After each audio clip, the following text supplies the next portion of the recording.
네, 전략을 본격적으로 알아보는 스페셜 원 시간입니다. 함께 해주실 분 토마토 투자클럽의 김민준 전문가님 함께합니다. 전문가님 안녕하세요. 네, 안녕하십니까. 네, 오늘 일단 시장 분위기가 코스피랑 코스닥이 조금 차이를 보이고 있습니다. 현재 시장 분위기 좀 어떻게 보실까요?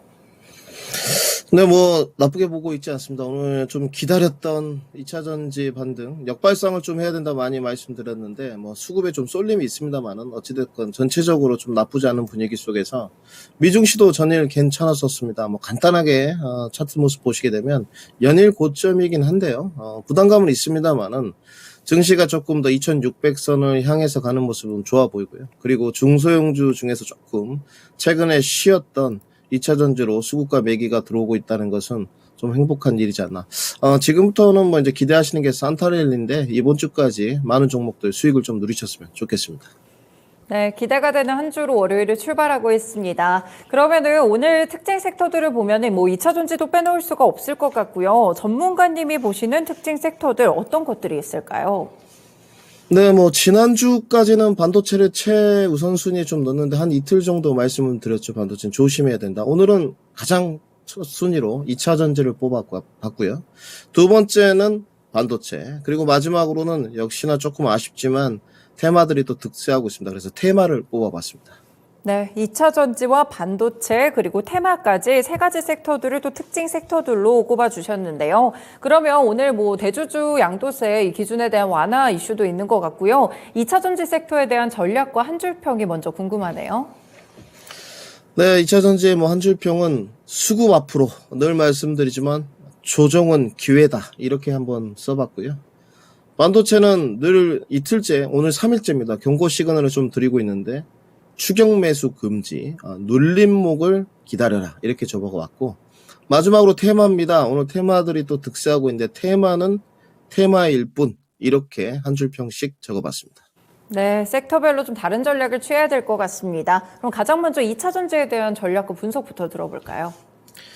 네, 2차 전지를 좀 보셔야 될 것 같은데 일단 수급 장세가 좀 지속 연출되고 있습니다. 오늘 모습들이 상당히 좋은데요. 오늘 코스닥 모습이 특히나 뭐 2차 전지 때문에 올라가고 있지 않나. 이제 852포인트까지 121선 변곡점까지 좀 도달한 모습입니다. 연말까지 이제 랠리가 이어지느냐 뭐 이런 부분이 중요한 게 아니고요. 앞으로도 2차 전지에 관해서 기회가 계속 있을 것이냐 이렇게 보시면 될 것 같고, 코스닥의 지수 견인차 역할은 반도체와 다르게 2차 전지이기 때문에 결국은 2차 전지가 우호적으로 간다면 코스닥도 저는 상방 베팅이 된다고 보고 있습니다. 단지 종목으로 좀 들어가 보셔야 될 것 같은데 우선 에코프로 머트리얼즈 모습입니다. 솔직히 이 종목에 관해서는 크게 말씀드릴 수는 없습니다. 말씀드릴 게 없고요. 에코프로 머트리얼즈의 시가총액은 저도 8조 상단에서 10조 정도로 보고 있는데 지금은 이제 12조가 넘어갔습니다. 그렇기 때문에 지금은 과열 양상인 것 같고, 결국은 이제 14만 원대 기관 행보를 했을 때 기술적으로 접근 포인트를 노리신 분들이 있을 것 같은데, 이 기업의 가치를 좀 비교했을 때 지금은 시세 분출이 좀 빠르게 나가고 있는 것 같고, 반대쪽으로 봤을 때 메리트가 없는 2차 전지 종목들이 지금 현재 있느냐, 그렇게 보여지진 않습니다. 오늘 에코프로 같은 경우도 시세 분출이 좀 되고 있고, 에코프로 BM이 좀 더딥니다만은 최근에 43조 계약이 있는 것에 비해서는 여기도 결국은 갈 것이다. 가격적인 메리트 구간들이 있습니다. 우리가 좀 차트 모습을 봐야 될 것 같은데 오늘 시세 분출이 좀 덜 된 에코프로 BM을 좀 보시겠습니다. 어디까지 올라갈 것이냐, 그것은 장기 투자의 관점인 것 같고, 결국은 속도만 대입하지 않는다면 저는 이기는 게임이라고 좀 보고 있습니다. 결국은 이제 기다렸다가 오늘 대주주 양도 완화 이야기가 들려오면서 주가가 분출되고 있는데 완화돼야죠. 언제적 뭐 10억 원입니까 종목당. 단지 좀 걱정이 되는 것은 아직도 공매도에 대한 제도 개선이 완료되지 않았고, 그 다음에 대주주 양도 완화도 아직 확정되지는 않았습니다. 이런 부분은 우리가 오늘 이것에 의해서 주가가 발동이 걸렸기 때문에 조금 추적 관찰이 필요할 것 같고요. 2차 전지에 관해서 이렇게 좀 적어봐야 될 것 같습니다. 기술적인 접근이 할 것이냐. 그렇죠. 이것도 많이 하시거든요. 요즘 기술적 접근을 할 것이냐, 나는 투자 매집 접근을 할 것이냐. 본인만 알고 있겠죠. 사실은 속내는 무엇인지. 저는 역시나 후자입니다. 2차 전지에 걸맞게 앞으로 규모의 성장은 계속 해가고 있지 않습니까? 질적인 성장은 이제 기업이 증명해야 될 부분이고, 투자 매집 관점으로 간다면 저는 실패 확률보다는 성공 확률이 높지 않나. 아직도 낙폭 과대 종목이 상당히 많습니다. 서두에 우리 김우변 앵커님께서 말씀을 하셨지만 전체적인 종목들이 지금 다 올라가고 있지는 않거든요. 그러면 못 올라가는 기업들은 실패한 기업, 위대한 기업이 아닌 것이냐. 그렇게 평가할 수는 없죠. 네. 단지 지금 전방산업이 아직 개선되지는 않았습니다만은 계속 이런 말씀 드려요. 악재를 좀 이용해라. 역발상을 조금 해라. 속도가 좀 올라갈 때 환호하는 것도 좋지만 지금 끌고 가야 될 종목들이 상당히 많습니다. 오늘 그나마 에코프로 머트리얼스 에코프로가 시세 분출이 있었고 다른 중소형 종목들 3%대 반등입니다. LNF 같은 경우는 지금 주가가 가지 못하고 있거든요. 차트 모습 좀 보셔야 될 것 같은데 좀 아쉬운 측면이죠. 그러면 LNF는 나쁜 기업이냐? 성장성이 없는 기업이냐? 그렇게 귀결될 수 없다는 거죠. 주가가 먼저 가고 눌림목 들어가서 쉬고 있다는 것이고 수급이 제한적이고 증시 거래 대금이 제한적이기 때문에 올해는 말씀드렸듯이 50조, 연말까지 신용 잔고는 17조 5천억 원으로 보시면 될 것 같습니다. 그래서 제한적인 상승. 그리고 배터리 3사를 보게 되면 정말 아쉬운 게 오늘 LG화학 양극재는 전혀 움직이지 못하고 있습니다.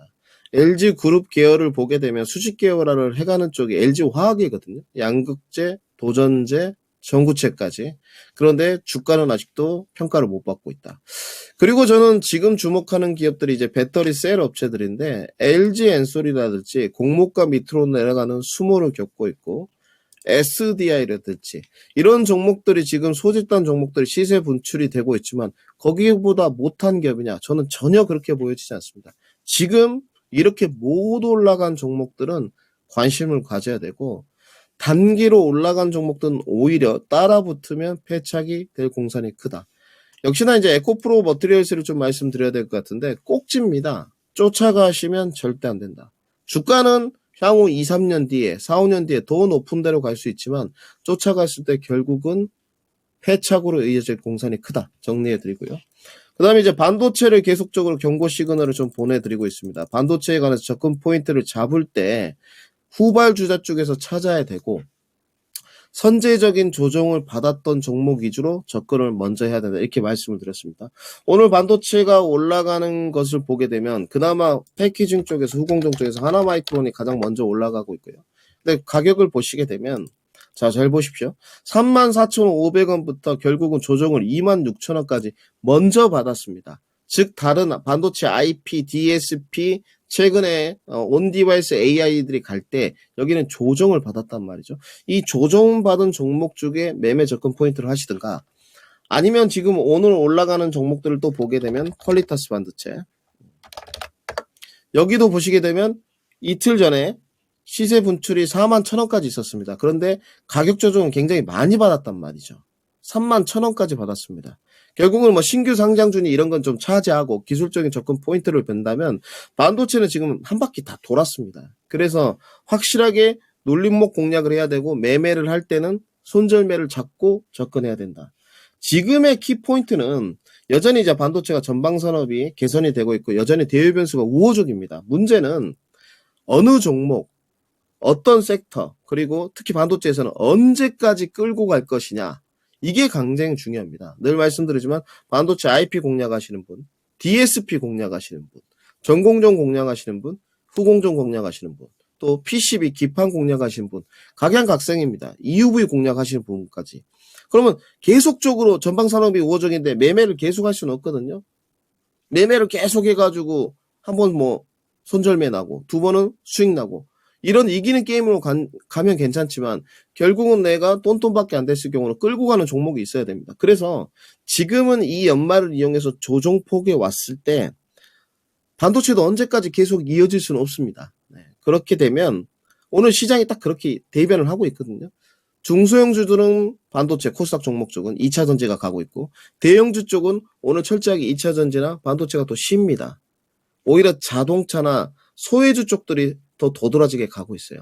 그러면 답이 나와 있죠.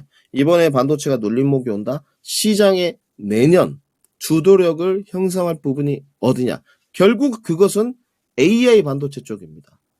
전공정이나 후공정 패키징도 있지만 결국은 AI 반도체 접목 요소를 찾으면서 끌고 가야 된다. 이렇게 정리하고요. 결국은 지금 이렇게 봐야 되겠습니다. 선별화 과정입니다. 선별화 과정인데 후발 주자들이 이제 공략을 해요. 후발 주자라는 것은 결국 지금까지 반도체가 올라갈 때 뒤에 있었다는 거지 않습니까? 전반기, 후반기로 나눠 보더라도 HEV 먼저 갔고 뒤에 이제 IP, DSP, EUV 이렇게 올라왔습니다. 근데 지금 올라오는 것들은 그러면 낙폭 과대나 아직 못 올라왔던 종목을 찾는다는 거죠. 이런 종목들은 반도체 안에서 길게 끌면 패착입니다. 왜? 시장의 주도력을 형성할 가능성이 떨어지죠.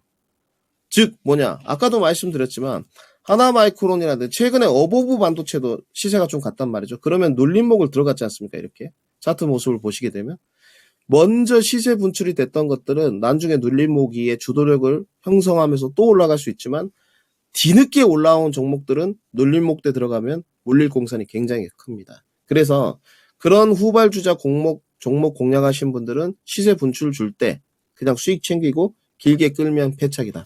역시나 이제 관심 종목으로는 뭐 하나마이크론 정도, DSP 정도 쪽에서는 그래도 우리가 이제 신규 상장주는 좀 피해가야 되니까 AD 테크놀로지 보시고, MCU 쪽에서는 어보브 반도체, 빠른 거 좋아하시는 분들은 이제 퀄리타스 반도체를 중심 있게 봐보자.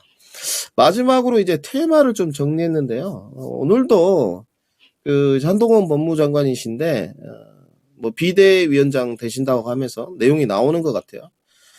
깊게 뭐 설명할 필요도 없는 것 같습니다. 이거 대상홀딩스 우선주의 모습인데 이 주가가 10,000원부터 59,600원까지 올랐습니다. 그러니까 주식시장에 제가 늘 말씀드린 게 이런 겁니다. 실적이 좋다고 해서 밸류가 싸다고 해서 주가가 가는 게 아니에요. 그래야지만 정상인데 그렇게 됩니까? 이 시장 자체가 결국은 이런 종목들이 올라가는 이유는 간단합니다. 매수해주는 사람이 많기 때문이에요. 절대 주변의 개인 투자자들을 믿지 마십시오. 이 종목이 왜 올라가겠어요? 매수해주는 자금이 더 많기 때문에 매도가 더 많으면 절대 못 올라가죠. 마찬가지입니다. 그래서 결국은 매수세가 붙어있는 상황인데 관련 내용을 보시게 되면 전혀 연관성 없습니다. 사돈의 팔촌, 학연, 지연, 어디 대학 동기, 동문 접근 안 하신 게 낫다. 단기간에 보게 되면 오늘도 시세가 20%가 지금 넘게 올라가고 있어요. 상한가까지 진입했다가 풀린 모습인데 이런 종목들은 기술적인 것도 전혀 의미 없습니다. 사실 오늘 기술적인 반등이 나오긴 했지만 수익 실현 시 시세 분출이 한다면 수익 실현하시고 매도 관점이고요. 차라리 소외주를 볼 거면 내가 조금 테마를 하고 싶습니다. 차라리 이런 게 낫습니다. 연말이고 연말 시상식 이번 주에 이순신 3가 개봉합니다. 김윤식 씨 주연에. 엔터라든지 뭐 영화라든지 STO라든지 이런 쪽은 정말 배트 짧게 잡고 차라리 정치인맥보다는 이런 게 낫다. 정치인맥 테마는 자고 일어나면 하한가에 갈 수도 있다. 꼭 제가 당부 말씀을 드리도록 하겠습니다. 네, 오늘 섹터별로 전략을 함께 들어봤는데요. 확실히 2차 전지는 수급 장세가 지속되는 가운데 조정이 기회고요. 반도체는 눌림목을 좀 기다리는 전략 활용해 보셔도 좋을 것 같고 테마의 경우에는 급등 시 매도 관점 일단은 혹시나 접근을 하신다면 굉장히 방망이를 짧게 주시고 실체가 있는 쪽으로 이슈가 있는 쪽으로만 살짝 접근해 보자라고 또 말씀을 주셨습니다. 네, 전문가님 그러면 오늘 보고 계신 뭐 추천 종목 있으실까요? 네, 오늘장은 관심주가 아니라 오늘장 추천주는 삼성 SDI 준비했습니다. 네, 삼성 SDI 어떤 관점일까요? 네, 지금 오늘 보시면 이제 솔직히 그래요. 뭐 삼성 SDI나 LG 에너지 솔루션이 저는 요즘에 관심을 많이 갖고 있고 물론 포스코홀딩스나 에코프로나 이런 기업들이 훌륭합니다만은 삼성 SDI가 결국은 에코프로 비행가 43조 계약해 주지 않았습니까? 저는 이런 기업들을 지금 눈여겨봐야 된다고 봅니다. 지금 시장을 보게 되면 금요일 날은 대형주 위주의 수급이었어요. 근데 오늘은 중소형주들 수급입니다. 그러면서 특히나 이제 에코프로 그룹주로 많이 가고 있어요. 그런데 저는 개인적으로 수직 계열화 쪽은 선호도가 포스코홀딩스를 좀 더 선호하고 지금 대형주에서 배터리 셀 업체들은 낙폭 과대로 가 있는데 관심을 가져야 되지 않느냐. SDI가 마찬가지고 오늘 SDI 추천했습니다. LG 엔솔도 3분기 실적들이 그렇게 나쁘지 않았습니다. 그러니까 시장 자체가 지금은 수급 쏠림이 있다고 봐요. 이들 기업이 어떻게 그런 기업보다 나쁘겠습니까? 그래서 저는 지금은 좀 안정성을 가미해보자. 빠른 것도 좋지만 우리가 안정성을 가미해보면 대형주들은 지금 충분히 낙폭가됩니다. 1분기까지도 전방산업이 사실 좋아질 리는 없어요. 그러면 악재인데 이 악재를 이용한 역발상 접근을 저는 해야 된다고 보여집니다. 가격 경쟁력이 그러면 SDI가 지금 45만 3천 원인데 가격 경쟁력이 있느냐? 그걸 봐야 되지 않겠습니까? 그러니까 중소형주 종목들은 1억 원밖에 못한다 치면 이런 종목들은 2억 3억 크게 해도 삼성이라는 네임밸류가 받치고 있기 때문에 주가 속도는 더뎌도 큰 금액을 할 수 있단 말입니다. 그러면 지금 구간에서는 가격 경쟁력이 충분하다. 그리고 P5입니다. 지금 이제 P6 각형도 곧 나가겠지만 P5가 삼성 SDI는 프리미엄 제품인데 이 프리미엄 배터리에 대한 확대 팹막이 될 것이다. 결국은 지금 이제 12월 지났어요. 1월, 2월, 3월 1분기 때 전방산업이 안 좋을 때 적극적으로 매집 전략을 펼쳐야 된다. 그리고 이제 LFP 이야기가 있어요. 우리 배터리 3사 셀이 LFP 해가면서 캐틀 점유율도 가져올 겁니다. 그러면 LFP 관련돼서 그 설비 구축을 검토하고 있느냐? SDI는 검토하고 있습니다. 이런 환경을 봤을 때 이 단기적인 노이즈를 이용한 지금은 가격 경쟁력이 있는 구간이다. 짧게 한번 끊어서 가보겠습니다. 이제 저는 뭐 투자 접근이 좋을 거라고 좀 보고 있는데 손절가는 없고요. 1차 목표가는 우선 51만 원까지 한번 제시하도록 하겠습니다. 네, 알겠습니다. 오늘 추천주로 삼성 SDI 배터리셀 2차전지 대형주들 가운데 낙폭과대 종목입니다. 가격적인 경쟁력 보시면서 들어가 보시면 좋을 것 같고요. 손절가 없이 1차 목표가 51만 원 주셨습니다. 잘 참고해 보도록 하겠습니다. 전문가님 말씀 고맙습니다. 네, 감사합니다. 네, 지금까지 시장에 대한 전략을 알아본 스페셜 원 시간이었습니다. 토마토 투자클럽의 김민준 전문가와 함께했습니다.